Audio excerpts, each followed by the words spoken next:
Hello everyone, this is Devashish. जैसे कि आपको लास्ट वीडियो में पता है कि मैं जर्मनी में मास्टर्स कर रहा हूँ मैकेनिकल इंजीनियरिंग में। सो ऑब्वियस है, इसके पीछे मैं डायरेक्टली मैकेनिकल इंजीनियरिंग मास्टर्स में नहीं कर रहा हूँ, इसके पीछे एक स्टोरी है। सो टुडे मैं वो स्टोरी आपके साथ शेयर करना चाह रहा हूँ ताकि आप लोग भी कनेक्ट कर पाएँ और सोचें कि एक आदमी मैकेनिकल इंजीनियरिंग क्यों करता है जर्मनी से और मास्टर्स में क्या होता है। मैंने बैचलर्स मैकेनिकल में इंडिया में किया। ऑब्वियस है, ना ही NIT था ना ही IIT था। और आपको पता है प्राइवेट इंजीनियरिंग कॉलेजेस में स्कोप क्या होता है मैकेनिकल इंजीनियरिंग का। 3 साल बीत जाते हैं ऐसे इधर उधर सोचते सोचते, फिर 4th ईयर आता है कैंपस प्लेसमेंट।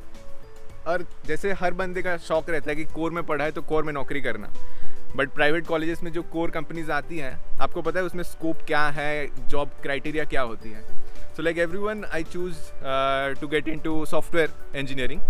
तो मैंने कैंपस प्लेसमेंट के थ्रू TCS में मेरे को जॉब लगा।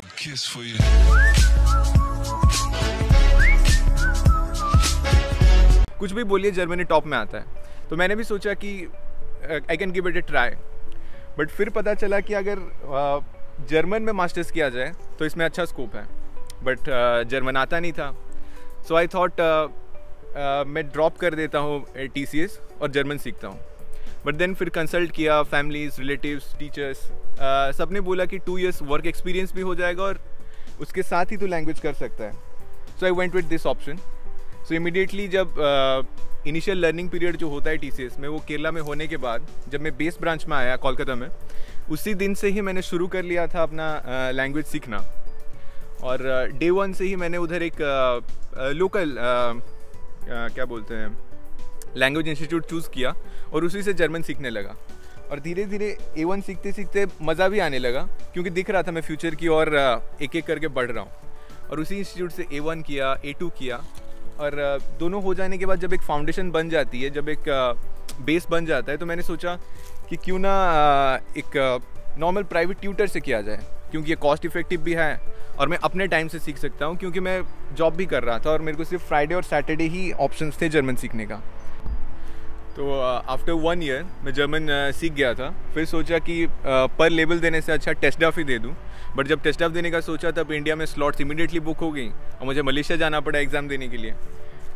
तो मैंने मलेशिया में टेस्ट ऑफ दिया और तब तक जॉब एक्सपीरियंस भी अच्छा खासा था, जर्मन लैंग्वेज भी थी और मेरे पास बैचलर्स में 3 पेपर पब्लिकेशंस भी थे। तो सोचा ये सब को यूज़ करके ही मास्टर्स में अप्लाई करना शुरू कर दूँ। अब अप्लाई करते करते बहुत सारे कॉलेजेस में डाला जहाँ की क्राइटेरिया में फुलफ़िल नहीं कर रहा था, क्योंकि ग्रेड्स मैच नहीं कर रहे थे। और जिस कॉलेजेस में आ रहा था उसमें मेरे को जाना नहीं था। फिर मुझे एक पब्लिक यूनिवर्सिटीज़ में मिली एक दोस्त के थ्रू, और मैं उसी पब्लिक यूनिवर्सिटीज़ में आज मैं पढ़ रहा हूँ, टेक्निशे होchschule Ostwestfalen-Lippe। अब यहाँ आने के बाद लोग सोचेंगे कि सफ़र ख़त्म हो गया, बट एक्चुअली यहाँ शुरू होता है। अब जर्मनी आ गए इसका मतलब नहीं कि जॉब आपको परोस के प्लेट में दिया जाएगा। इसके लिए भी आपको मेहनत करना पड़ रहा है, जो कि मैंने किया, क्योंकि ये जर्मन टॉट था। तो स्टार्टिंग में प्रॉब्लम्स तो हुई, टर्मिनोलॉजी समझने में प्रॉब्लम्स होती हैं, कनेक्ट करने में प्रॉब्लम होती है। और बैचलर्स में जैसे पढ़ाया जाता है और यहाँ जैसे पढ़ाया जाता है कम्प्लीटली डिफरेंट है। तो धीरे धीरे मैंने पेस पकड़ा और सेकेंड सेमेस्टर ख़त्म होते होते मैंने एक वर्क स्टूडेंट जॉब DMG मोरी एक कंपनी है उसमें शुरू किया। एक इवेंट था इधर, मिंट मेंटरिंग, जिसके थ्रू मुझे ये जॉब लगा था। और यहाँ 8 महीने काम करने के बाद मुझे अच्छा खासा जॉब एक्सपीरियंस मिल चुका था जर्मनी में। मेरा स्पेशलाइजेशन CAD सॉफ्टवेयर्स में है और सिमुलेशंस में है, और ये दोनों चीज़ों में ही मुझे ये कंपनी ने बहुत अच्छा एक्सपीरियंस दिया।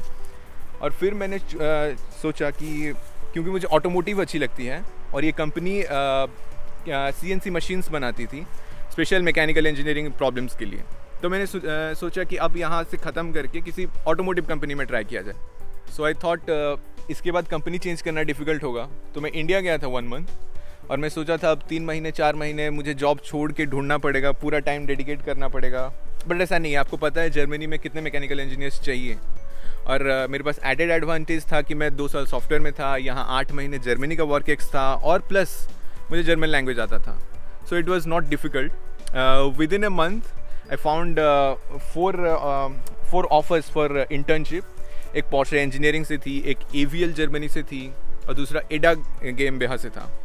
बट मैंने चूज़ किया AVL जर्मनी, क्योंकि ये मुझे फ्यूचर स्कोप दे रही है कि आफ्टर मास्टर्स मैं इनके साथ फुल टाइम काम कर सकता हूँ as design and simulation engineer.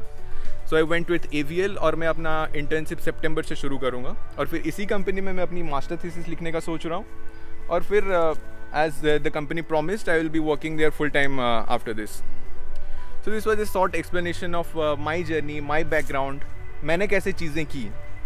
So what I am trying to tell here is that अगर मैं एक प्राइवेट कॉलेज में पढ़ के 2 साल सॉफ्टवेयर इंजीनियरिंग में काम करके यहाँ जर्मनी आके वर्क एक्स कमा सकता हूँ और यहाँ फुल टाइम रहने का सपना देख सकता हूँ, so every Indian guy with a mechanical engineering degree can do that. तो मैं बस ये बोलना चाहता हूँ कि आपको अगर मदद चाहिए कि मास्टर्स पढ़ने के लिए कोई भी डॉक्यूमेंटेशन, जॉब्स, कोई भी information, please connect with us through our Telegram group. And if you want any specific information, please book a 1-to-1 consultation with us so that we can see how we can help. So that was it. Thank you so much. Bye bye.